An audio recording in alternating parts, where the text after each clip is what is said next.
En esta charla vamos a analizar cómo se comportan los nidos sísmicos en las diferentes partes del mundo y cómo ocurren, cuáles son los mecanismos de activación de los sismos a profundidad intermedia, o sea, los sismos en los nidos sísmicos o enjambres sísmicos. ¿Qué es un nido sísmico? Un nido sísmico es un sitio de concentración de focos sísmicos, los cuales ocurren en forma semicontinua por periodos largos de tiempo, o sea, sitios donde se presentan en forma continua sismos, 2, 3, varios sismos al día de diferentes magnitudes, en forma semicontinua. Principales nidos sísmicos del mundo: el nido sísmico de Dranzea, el nido sísmico de Hindu Kuch, el nido sísmico de Bucaramanga. Hay otros nidos sísmicos, el de Macrán, el de la isla de Fiji, en Ecuador, en Perú y en Chile también hay nidos sísmicos, pero no son tan conocidos como los de Bucaramanga, Hindu Kuch y Dranzea. El de Dranzea en Rumania, el de Hindu Kuch en Afganistán y el de Bucaramanga en Colombia. O sea, existen sitios en el mundo donde se están presentando eventos sísmicos en forma semipermanente. Adicionalmente a esos tres nidos sísmicos más conocidos está el de Scampa en Perú, el de Cook Inlet en Alaska, también en el arco del Caribe, en los arcos volcánicos también se pueden presentar eventos sísmicos, en el arco de Escocia, en Ecuador, entre Chile y Argentina y en la isla de Fiji. Una gran cantidad de sitios en el mundo en el cual se producen sismos en forma semipermanente. Los sismos se pueden clasificar de acuerdo a la profundidad en que ocurren. Hay sismos superficiales, hay sismos profundos y hay sismos intermedios. Los nidos sísmicos producen sismos intermedios, de profundidad intermedia, que no es superior a 300 kilómetros, pero sí superior a 70 kilómetros. O sea, sismos entre 70 y 300 kilómetros de profundidad se les clasifica como sismos intermedios. ¿Cómo se pueden generar estos sismos intermedios y semiprofundos? Esfuerzos de tensión causados por la gravedad cuando una placa se sumerge en el manto. O sea, cuando una placa está sumergiéndose en el manto, se pueden generar sismos importantes. Esfuerzos de compresión causados por la gravedad cuando el borde de una placa sumergente pasa los límites de un manto más viscoso. O sea, como cuando una placa va pasando por mantos de diferente viscosidad. O esfuerzos de flexión cuando la placa cambia de forma, cuando se subduce. Los esfuerzos de flexión podrían explicar el nido sísmico de Bucaramanga. O esfuerzos térmicos cuando la parte exterior de la placa subducente se calienta más que el interior de la placa. O transiciones de fase que generan disminución de volumen en el material subducido, produciendo esfuerzos de tensión en las regiones vecinas. Adicionalmente, se mencionan otras causas como ascenso del magma, como deshidratación de las rocas a profundidad. Existen muchos mecanismos que podrían generar sismos intermedios, sismos a profundidades entre 70 y 300 kilómetros. Esos sismos tienen ciertas características. Primero, típicamente no tienen réplicas. Los sismos superficiales de gran magnitud generan réplicas, pero los sismos semiprofundos no producen réplicas. Por eso los sismos del Nido de Bucaramanga típicamente no tienen réplicas. ¿Por qué se generan los sismos? Volvemos y analizamos. No, los expertos, los investigadores no están completamente de acuerdo. Y hay muchas teorías que están siendo sujetas a discusión. Hay ciertos elementos fundamentales, como las altas temperaturas y presiones que hay a esas profundidades. A altas temperaturas, altas presiones y bajas ratas de deformación, las rocas fallan en forma dúctil. O sea, las fallas que se generan en la roca, las deformaciones no son frágiles, son dúctiles. O sea, a más de 100 kilómetros de profundidad no se generan roturas de tipo frágil. Está la presión de los fluidos dentro de la roca. O sea, los fluidos que pueden estar en los poros de la roca,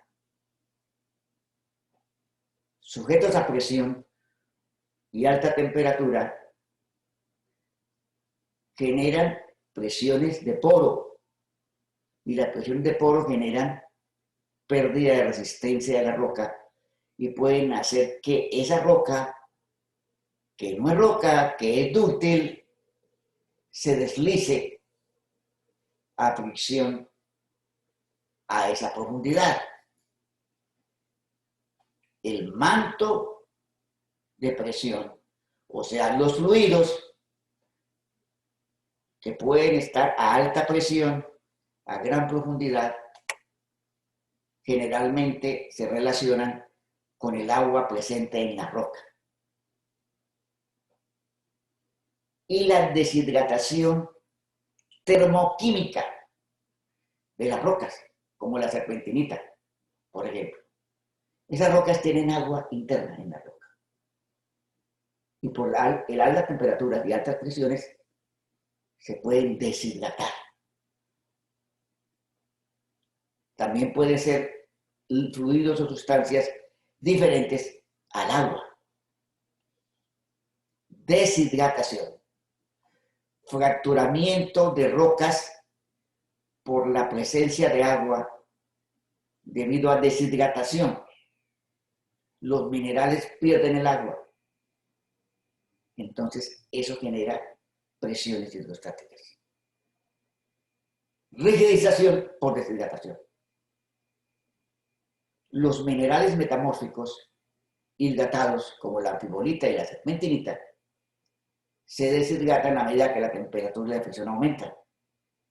Esto aumenta la presión de poros, reduce la presión efectiva y permite la ocurrencia de sismos. O sea, la resistencia en la roca, esa roca dúctil, la disminución de la resistencia puede estar relacionada con los fluidos.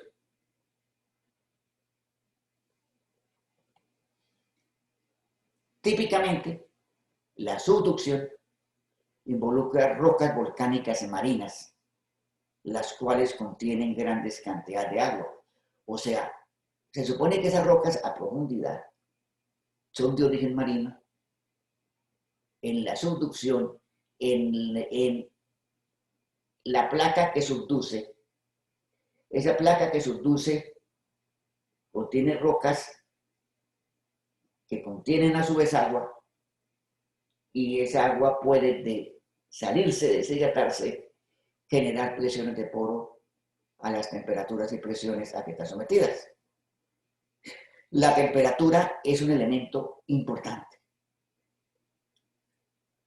Los sismos a gran profundidad pueden ser el producto de mecanismos de activación térmica.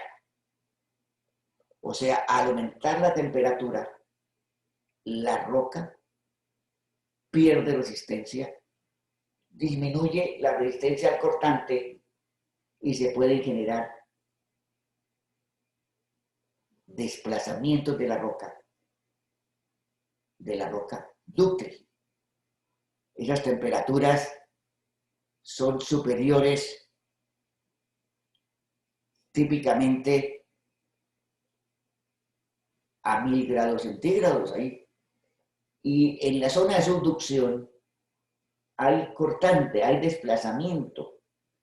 Ese desplazamiento genera temperatura, genera aumento en la temperatura de la roca a gran profundidad.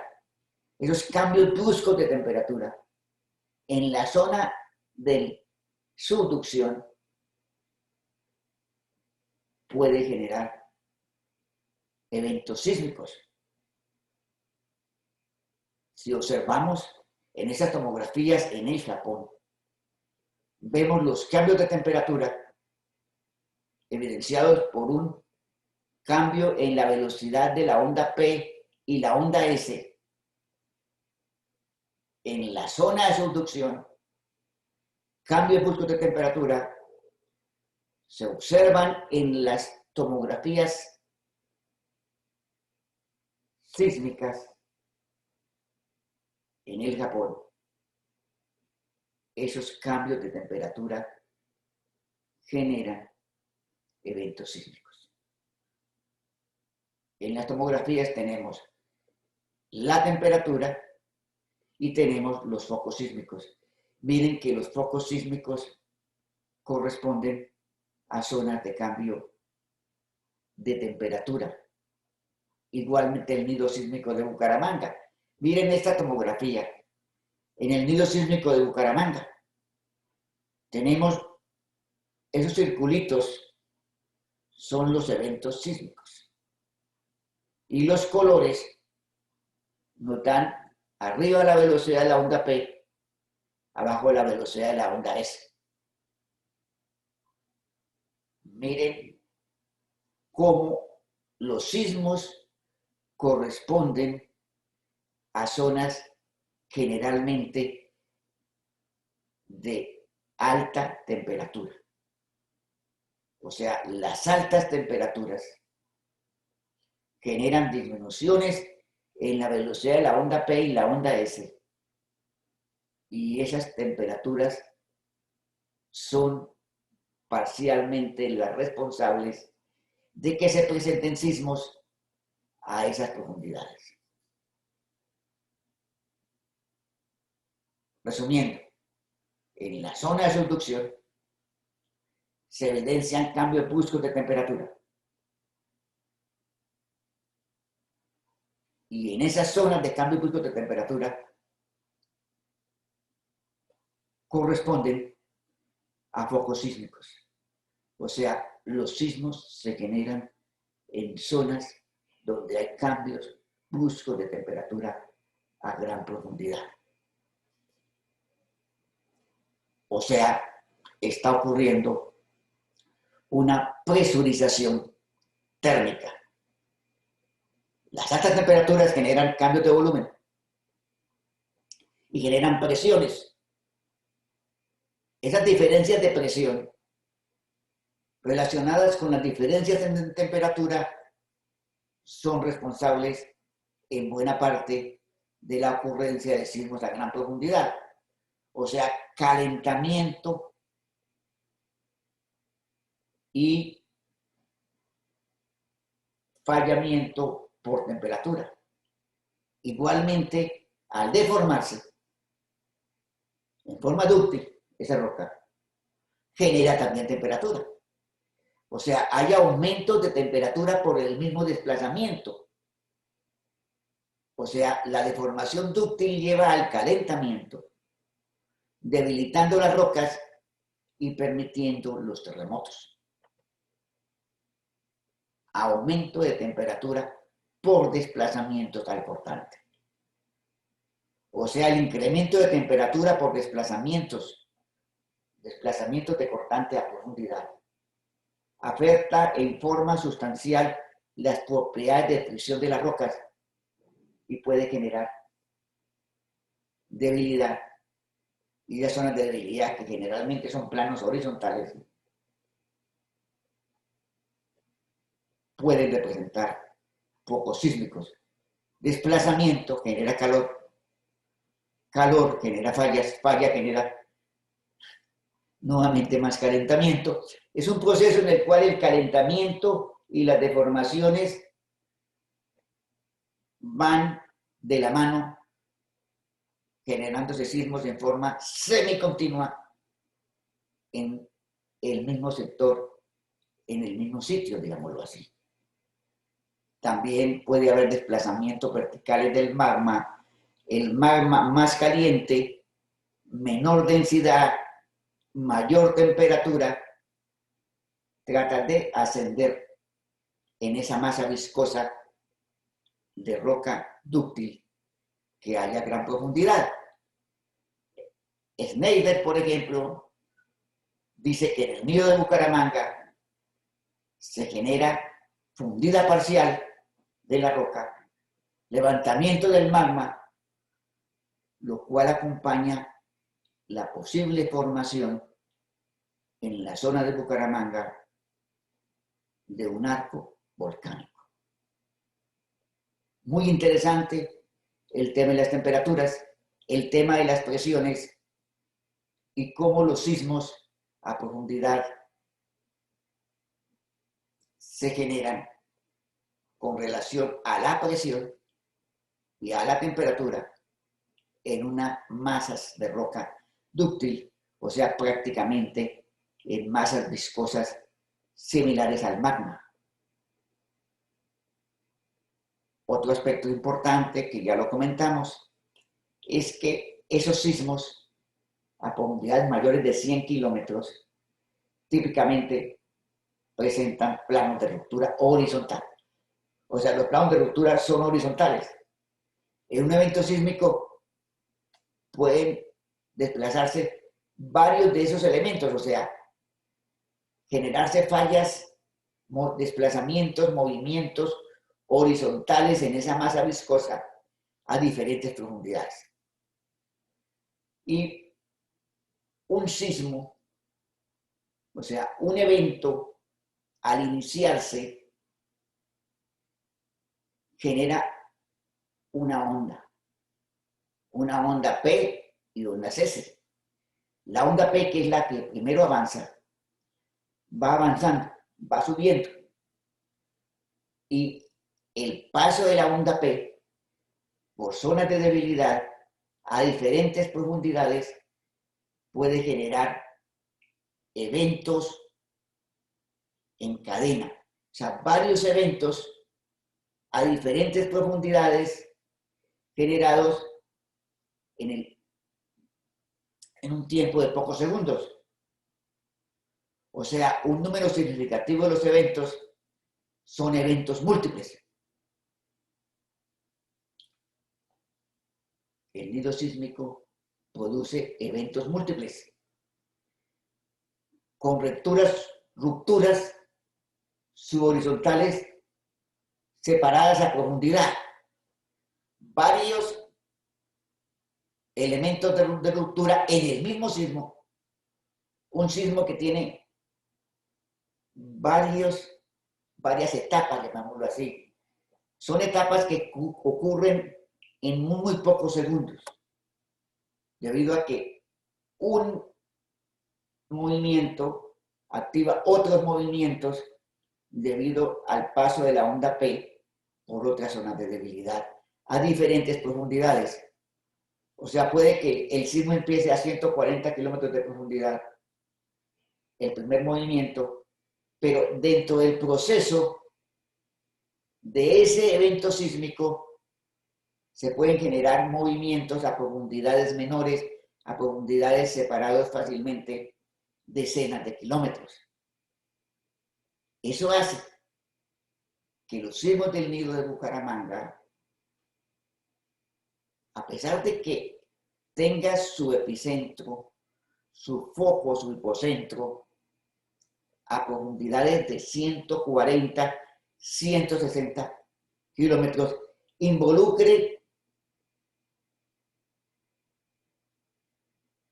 elementos, eventos, subeventos a profundidades de 70, de 100, de 120 kilómetros. Y esto hace que esos sismos se caracterizan en la zona de Bucaramanga por tener periodos cortos de duración, similares en cierto aspecto a los sismos de campo cercano o campo intermedio. La cercanía entre planos de falla, cercanías son decenas de kilómetros, sugiere que la onda P de la primera ruptura activa la siguiente, activa la siguiente, activa la siguiente, es un efecto dominó. Y eso le da una mayor magnitud al sismo. O sea, entre más subeventos tenga el evento principal, el sismo puede tener una mayor magnitud y también ser más superficial, o sea, menos profundo. O sea, los sismos entre mayor magnitud pueden provenir de subeventos a menores profundidades. Eventos en cadena vertical. O sea, una especie de dominó vertical de abajo hacia arriba o de arriba hacia abajo. O sea, se pueden generar hacia arriba, se pueden generar hacia abajo. Subeventos subhorizontales. En el nido sísmico de Hindu Kuch,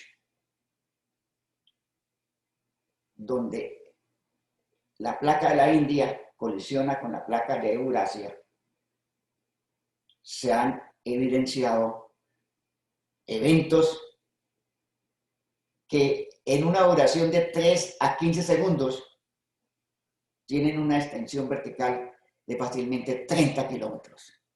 O sea, los eventos incluyen subeventos. Y la energía de cada evento se suma, generando un sismo de mayor magnitud. En Hindu Kuch ha habido subeventos separados 75 kilómetros en un tiempo de 21 segundos. O sea, la masa que se desplaza es una gran masa, no solamente en área de extensión, sino en volumen vertical, debido a la ocurrencia de varios subeventos. O sea, los estudios realizados en el nido sísmico de Hindu Kuch soportan la conclusión de que en los nidos sísmicos se producen planos subhorizontales múltiples de falla, los cuales en forma combinada generan un sismo de gran magnitud. El timing de estos subeventos es determinante en las características del sismo. O sea, hay una especie de activación dinámica progresiva. Incluso los últimos eventos son mucho más eficientes energéticamente que los eventos iniciales. O sea, separación entre subeventos de 10 o 20 segundos y decenas de kilómetros entre sí. este caso en Hindu Kuch, 75 kilómetros entre dos eventos, en 8.5 segundos.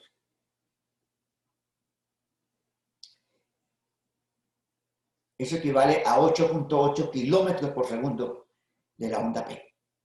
Velocidad de la onda P de 8.8 kilómetros por segundo en esa roca comprimida que hay y de alta temperatura que está a gran profundidad. Aunque la propagación de los eventos es vertical, cada evento falla en forma horizontal.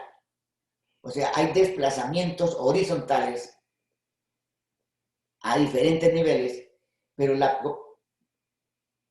propagación del evento principal es ortogonal, o sea, es hacia arriba cuando las fallas son horizontales. El nido sísmico de Hindu Kuch es tal vez el nido sísmico más estudiado en el mundo. En Afganistán,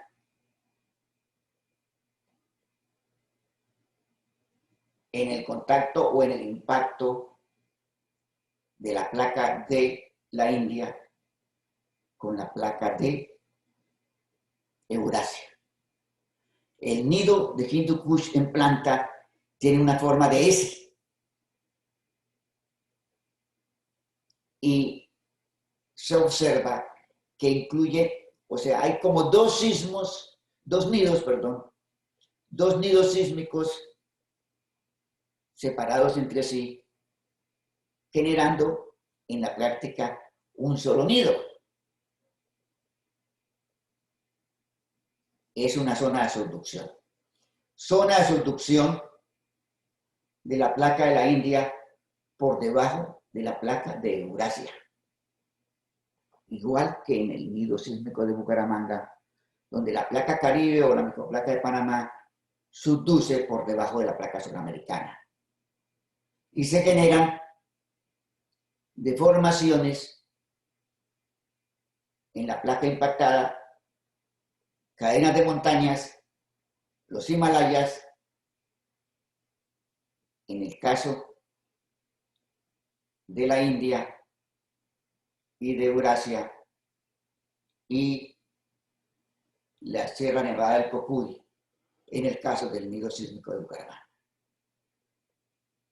El patrón de sismicidad en 3 dimensiones en Hindu Kuch se caracteriza por un cambio del buzamiento de la subducción.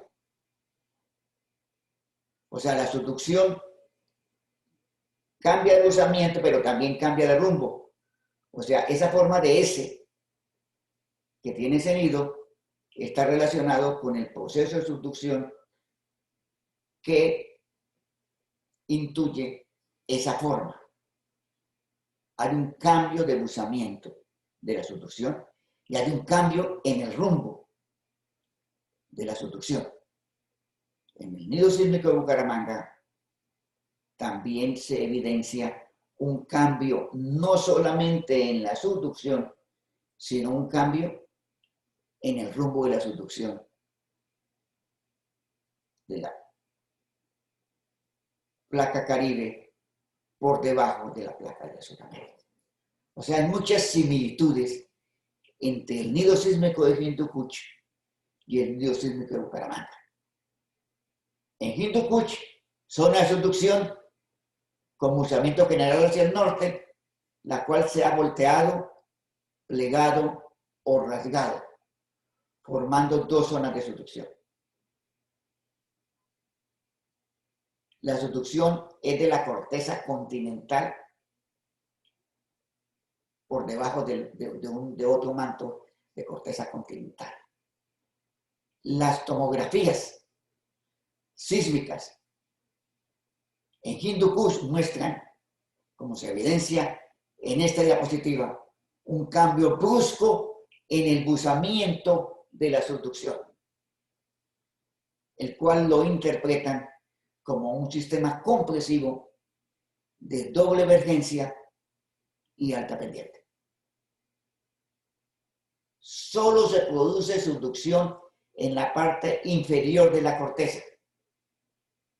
En la parte superior, en Hindu Kuch, se presenta un fenómeno de colisión con un desplazamiento entre la corteza y el manto a una profundidad de aproximadamente 70 kilómetros.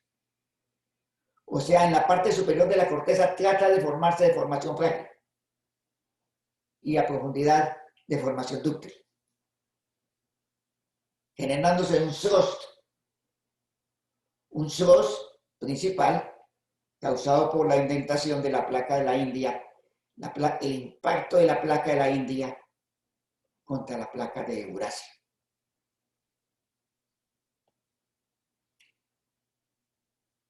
Hay tomografías sísmicas, hay información, ha habido muchos análisis y en estas tomografías se evidencian zonas de alta velocidad sísmica, de alta velocidad de la onda P. La onda P en los nidos sísmicos presenta grandes velocidades.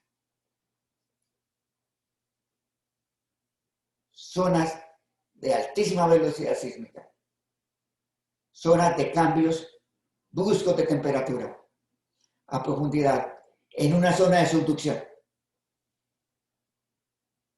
muy similar al caso del nido de Bucaramanga.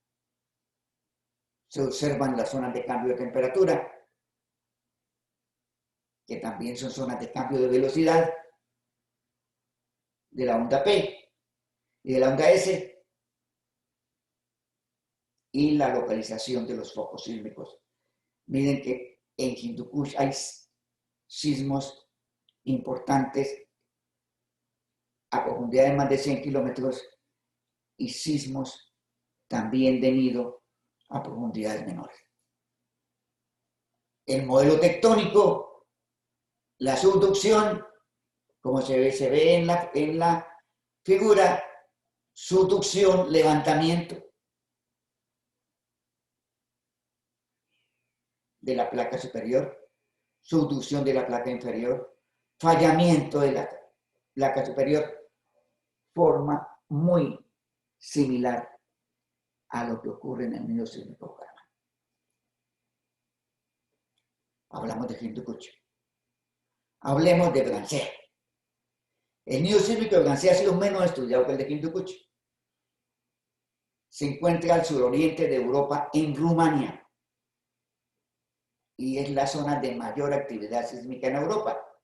Así como el nido de sísmico de Bucaramanga es de gran actividad sísmica, el nido de Bransea es un nido de gran actividad sísmica. Su localización es cerca a la ciudad de Bucarest. En los últimos años, Rumania ha tenido 4 grandes sismos en el nido de Bransea. 1940, 1977, 1986, 1990. Profundidades de 80, 100, 140, 160 kilómetros. El evento de 1977 fue catastrófico, con varios edificios colapsados, como lo ven en las fotografías, y 1.500 muertos, especialmente en la ciudad de Bucarest. Esto no ha pasado en el nido de Bucaramanga. Que se generen sismos de magnitud de 7.7 a profundidades de 100, 140 kilómetros. En el nido de Bucaramanga las magnitudes han sido hasta de 6.4. Y se esperan magnitudes eventualmente hasta de 6.8, muy inferiores al caso de Bransea. Los Cárpatos se formaron como una consecuencia de esta subducción en la cual está el nido sísmico de Blancea. O sea, la subducción aparentemente termina en los Cárpatos. Y actualmente todavía hay colisión. Los Cárpatos muestran unas condiciones suaves de colisión, muy poco levantamiento, pero están ocurriendo sismos de gran magnitud. La tectónica de Blancea muestra estructuras neógenas y cuaternarias en la zona de sismos profundos. Evolución dinámica del Mioceno, rotación de los bloques y una colisión oblicua. Esa colisión oblicua también se evidencia en el nido sísmico de Bucaramanga. Colisión en forma oblicua, con relación al nido de Blancea. Y un SROS oblicuo.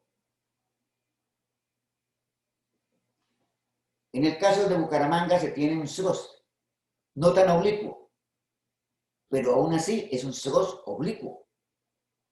En cierto aspecto similar, no tan fuerte la oblicuidad como en el caso de Blancea, pero muchos elementos similares. Vemos la tomografía sísmica de Blancea, cuerpos de alta velocidad, mire, zonas de altísima velocidad sísmica,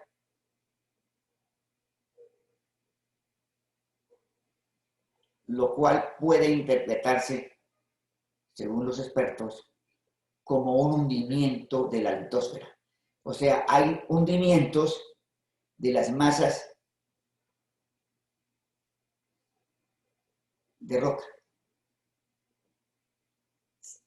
Bastante diferente a lo que explicamos en Hindu Kush. En Hindu Kush,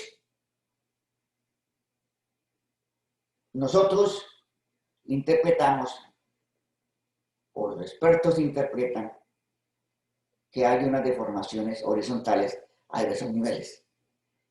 En Blancea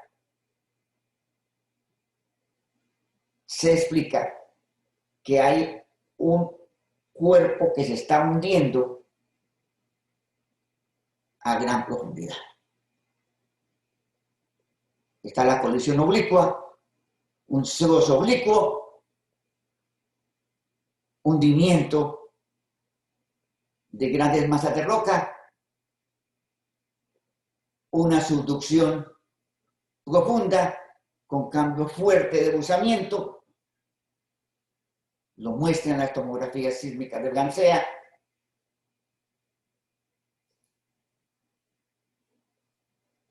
Ocurren los sismos a profundidades entre 70 y 200 kilómetros.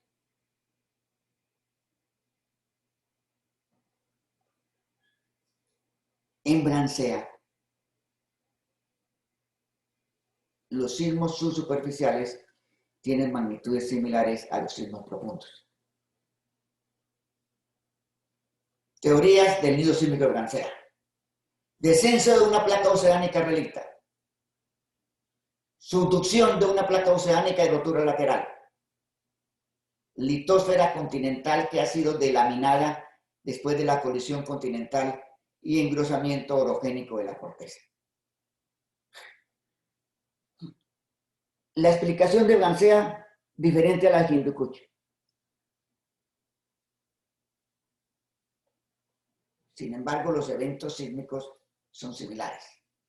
Veamos la intensidad superficial en la zona del nido sísmico de Blancea. Se evidencia que hay toda un área epicentral con una longitud de más de 50 kilómetros. O sea, cada sismo del nido de Blancea involucra una zona epicentral superficial de decenas de kilómetros de ancho y de largo. muy similar a cómo ocurre en el nido sísmico de Bucaramanga. Hay otros nidos sísmicos en Sudamérica, el de Popalca y el de Pipanaco. Tenemos en Perú, tenemos en Argentina, tenemos en Ecuador. Varios nidos sísmicos relacionados con la placa de Nazca, con la subducción de la placa de Nazca. El caso del nido sísmico de Bucaramanga está más relacionado con la subducción de la placa Caribe. Los demás nidos sísmicos de Sudamérica están relacionados con la subducción de la placa de Nazca. En el nido sísmico de Pucallpa, en el Perú, el nido está relacionado con un cambio en el buzamiento y de dirección de la subducción, muy similar al caso del nido sísmico de Bucaramanga. O sea, en el nido sísmico de Pucallpa hay un cambio de buzamiento, como se observa en este diagrama. Viene una subducción semi-horizontal y cambia de dirección, muy similar al caso de Bucaramanga. O sea, el nido sísmico de Pucallpa tiene mucha similitud con el nido sísmico de Bucaramanga. Situación de aspecto muy interesante, porque los nidos sísmicos tienen su propio comportamiento y analizando un nido sísmico podemos tener información sobre cómo se comporta otro nido sísmico. Resumiendo, los nidos sísmicos están relacionados con cambios bruscos en la dirección y el buzamiento de la subducción. Hindu Kuch, Blancea, Pucallpa, Bucaramanga. Los sismos a profundidades mayores de 100 kilómetros típicamente poseen planos de ruptura horizontales. Lo vemos en Hindu Kuch y se evidencia también en Bucaramanga. Los cambios de temperatura y la presencia de agua en la roca son factores fundamentales en la generación de sismos en los nidos. Y algo muy importante, el timing de los subeventos individuales actúan en forma que es probable que haya una activación dinámica de las ondas sísmicas para que un evento activa el siguiente subevento y varios subeventos generan un evento de gran magnitud. Los nidos sísmicos, como el de Bucaramanga, generan sismos diferentes a las fallas superficiales. Eventos que dependen de la temperatura, dependen de la presión, la ductilidad de la roca, la subducción, el cambio de dirección y rumbo en la subducción y generalmente los eventos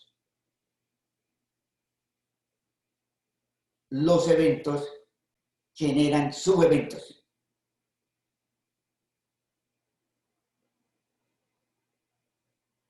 Muchas gracias.